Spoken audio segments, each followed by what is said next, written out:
Everyone, welcome back to Navi's kitchen and beyond. இன்றைக்கி Kayalpattinam special traditional dish கலரி கறி எப்படி பண்ணுறதுன்னு பார்க்கலாமா?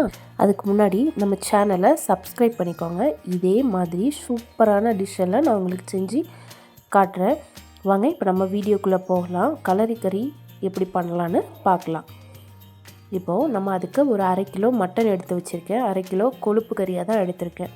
அதை நல்லா வாஷ் பண்ணி எடுத்து வச்சுட்டேன். அதுக்கு 2 வெங்காயம் பெருசாக ஆனியன் 2 எடுத்து வச்சுருக்கேன். அதை குட்டி குட்டியாக கட் பண்ணிக்கலாம். 2 பச்சை மிளகா எடுத்திருக்கேன். அப்புறம் ஒரு 3 கொத்து கருவேப்பிலை எடுத்திருக்கேன். அது போக பட்டை 2, கிராம்பு 2, ஏலக்காய் ஒரு 3, இதெல்லாம் பட்டை கிராம்பு ஏலக்காய் எல்லாம் எடுத்து வச்சுருக்கேன் தனியாக. அதுக்கப்புறம் அதுக்கு தேவையான மசாலா பொருட்களை நம்ம தனியாக ஃபஸ்ட்டே எடுத்து வச்சிடலாம். அப்போனா ரொம்ப ஈஸியாக இருக்கும். இப்போ பார்த்திங்கன்னா டீஸ்பூன் அண்ட் டேபிள் ஸ்பூன் 2 எடுத்து வச்சுருக்கேன். இப்போ பார்த்திங்கன்னா காஷ்மீரி சில்லி பவுடர் எடுக்க போகிறேன். 1 டேபிள் ஸ்பூன், ஓகேவா? 1 டேபிள் ஸ்பூன் ஃபுல்லாக காஷ்மீரி சில்லி பவுடர். நான் வச்சுருக்க காஷ்மீரி சில்லி பவுடர் வந்து உரப்பே இருக்காது. ஸோ அது ஒரு டேபிள் ஸ்பூன் ஃபுல்லாகவே எடுத்திருக்கேன். அது போக உரப்புக்காக தனி மிளகாத்தூள் அது ஒரு 1/2 டேபிள் ஸ்பூன் எடுத்திருக்கேன், ஓகேவா? அது நான் அந்த இதிலே அளந்து போட்டுக்கிறேன். ஒரு 1/2 டேபிள் ஸ்பூன் தனி மிளகாத்தூள் சில்லி பவுடர். 1/4 டீஸ்பூன் மஞ்சத்தூள் எடுத்து வச்சுக்கிறேன். ரொம்ப மஞ்சத்தூள் போட வேண்டாம், 1/4 டீஸ்பூன் போதும். 1/4 டீஸ்பூன் மஞ்சத்தூள் எடுத்து வச்சுருக்கேன். அதுக்கப்புறம் பார்த்திங்கன்னா பெருஞ்சீரகத்தூள் வந்து 2 டீஸ்பூன், 2 அல்லது 1.5 போட்டுக்கலாம். நான் இப்போது 1.5 போட்டிருக்கேன். அதுக்கப்புறம் ஜீரகத்தூள் நான் திரித்து வச்சுருக்கேன். அது ஒரு 1.5 டீஸ்பூன் போட்டுக்கிறேன். இப்போ அதுக்கு அடுத்தது பார்த்திங்கன்னா மல்லித்தூள், தனியாக மல்லி அரைச்சி வச்சுருக்கேன். அது ஒரு 2 டீஸ்பூன் தனி மல்லித்தூள் எடுத்திருக்கேன். இவ்வளோ தாங்க மசாலா. இந்த மசாலாவை எல்லாம் ஃபஸ்ட்டே நம்ம தனியாக எடுத்து வச்சிட்டோம்னா ரொம்ப ஈஸியாக இருக்கும். இது கூட ஒரு சின்ன பவுலில் 1 கப் பவுல் தயிர் எடுத்து வச்சுருக்கேன். இப்போது ஒரு 10 அல்லது 15 பாதாம் எடுத்து சூடு தண்ணியில் ஊற போட்டு வச்சுருக்கேன். இப்போது ஒரு பேன் எடுத்து தேவையான அளவு கோகோனட் ஆயில் ஊற்றிருக்கேன். இதுக்கு கோகோனட் ஆயிலும் நெய்யும் தாங்க யூஸ் பண்ணி பண்ணணும். ஒரு 4 டேபிள் ஸ்பூன் கோகோனட் ஆயில் ஊற்றிருப்பேன். ஃபுல்லாக ஒரு 3 டேபிள் ஸ்பூன் நெய் ஊற்றுறேன். ஃபுல்லாக ஊற்றி நெய் கரையிற வரைக்கும் கொஞ்சம் விட்டுருங்க. நெய் ஃபுல்லாக மெல்ட் ஆனதுக்கு அப்புறமா நம்ம பட்டை கிராம்பு ஏலக்காய் எடுத்து வச்சுருக்கோம்ல, அதை போடுங்க. மிதமான சூட்டில் போடுங்க. ரொம்ப ஹையாக சுட்டதுக்கப்புறம் போட்டிங்கன்னா அது ஃபுல்லாக கருத்து போயிடும். ஸோ மிதமான சூட்டில் போடுங்க. அது அப்படி பொரிஞ்சு வரட்டும். அதுக்கப்புறம் நம்ம 2 ஆனியன் கட் பண்ணி வச்சுருக்கோம்ல, அதில் பாதி ஆனியனை இப்போ நம்ம அந்த எண்ணெயில் போட்டு, தேங்காய் எண்ணெய் தான் யூஸ் பண்ணியிருக்கோம். ஸோ இந்த தேங்காய் எண்ணெயில் போட்டு நல்லா வதக்கி விட்டுக்கோங்க. கொஞ்சம் கண்ணாடி பதம் வர வரைக்கும் ஆனியன் நல்லா வதங்கிக்கிட்டும். வதங்கினதுக்கப்புறம் தான் மற்ற அடுத்து எதுனாலும் நம்ம சேர்த்துக்க முடியும். இப்போ பாருங்கள், ஆனியன் ஓரளவு நல்லா வதங்க ஆரம்பிச்சிருச்சு. வதங்கினதுக்கப்புறம் ஒரு 2 டீஸ்பூன் ஜிஞ்சர் கார்லிக் பேஸ்ட்டு, ஒரு 2 டீஸ்பூன் ஜிஞ்சர் கார்லிக் பேஸ்ட் போட்டு அது நல்லா வாசம் போனதுக்கப்புறம் நம்ம ஒரு 3 டேபிள் ஸ்பூன் தயிர் ஊற்றிக்கிறோம். தயிர் வந்து புளிக்காத தயிர் தான் நான் யூஸ் பண்ணியிருக்கேன். புளிக்காத தயிர் யூஸ் பண்ணால் தான் நல்லாயிருக்கும். ஸோ அந்த தயிரை ஊற்றி நல்லா கிளறி விட்டுருங்க. ஃபுல்லாக எல்லா இடமும் படுற மாதிரி கொஞ்சம் எண்ணெயில் கடந்து அது அப்படியே கொஞ்சம் முருகட்டும். அதுக்கப்புறம் நம்ம எடுத்து வச்சுருக்கோம்ல மசாலா தூள், நம்ம ஃபஸ்ட்டே எடுத்து வச்சிட்டோங்கிறதுனால ரொம்ப ஈஸியாக இருக்கும்.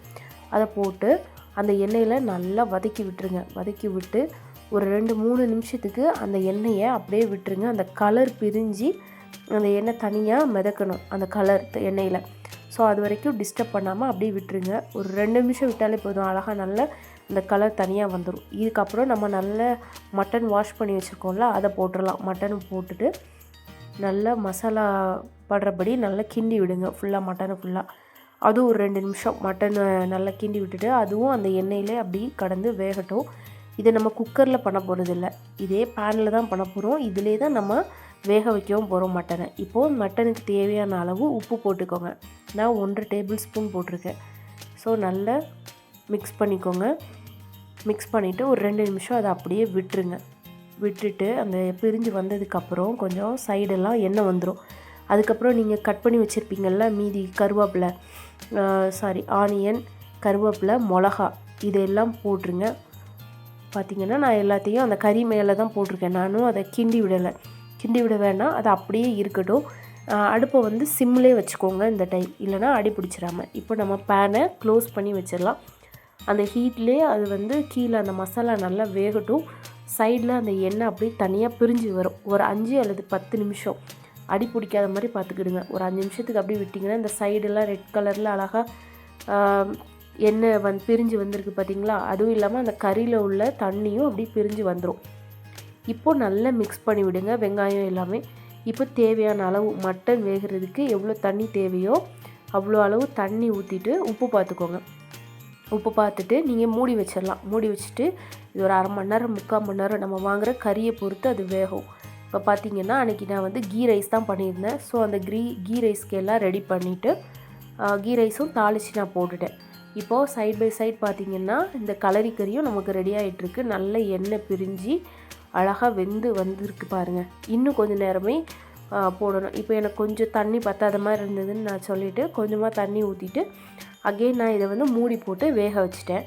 பார்த்திங்கன்னா நல்லா அழகாக ரெட் கலரில் இப்போவே பிரிஞ்சு வந்திருக்கு பார்த்திங்களா?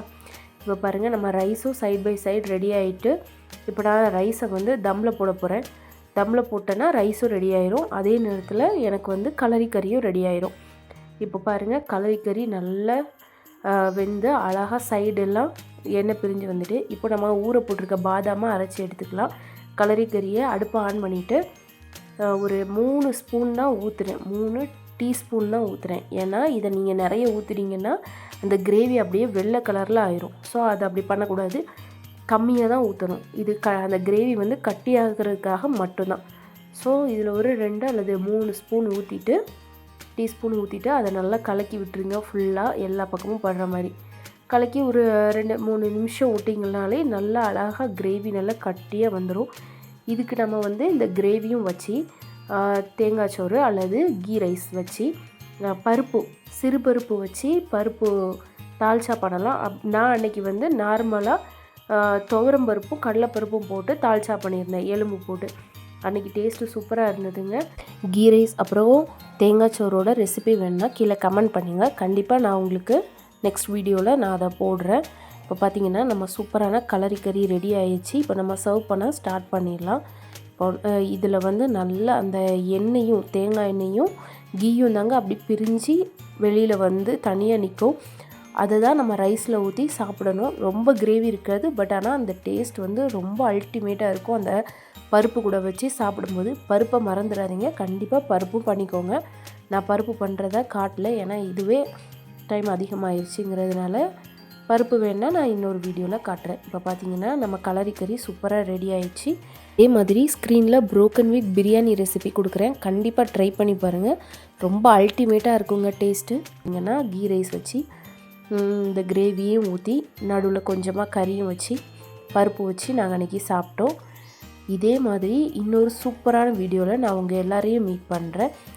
அடுத்தது வேறு ஏதாவது ரெசிபி வேணும்னா கண்டிப்பாக கமெண்ட் பண்ணுங்கள். நானும் நெக்ஸ்ட் அந்த வீடியோ கொடுக்க நான் ட்ரை பண்ணுறேங்க. இன்னொரு சூப்பரான வீடியோவில் நான் உங்கள் எல்லாரையும் மீட் பண்ணுறேன். தேங்க்யூ ஆல், பாய்.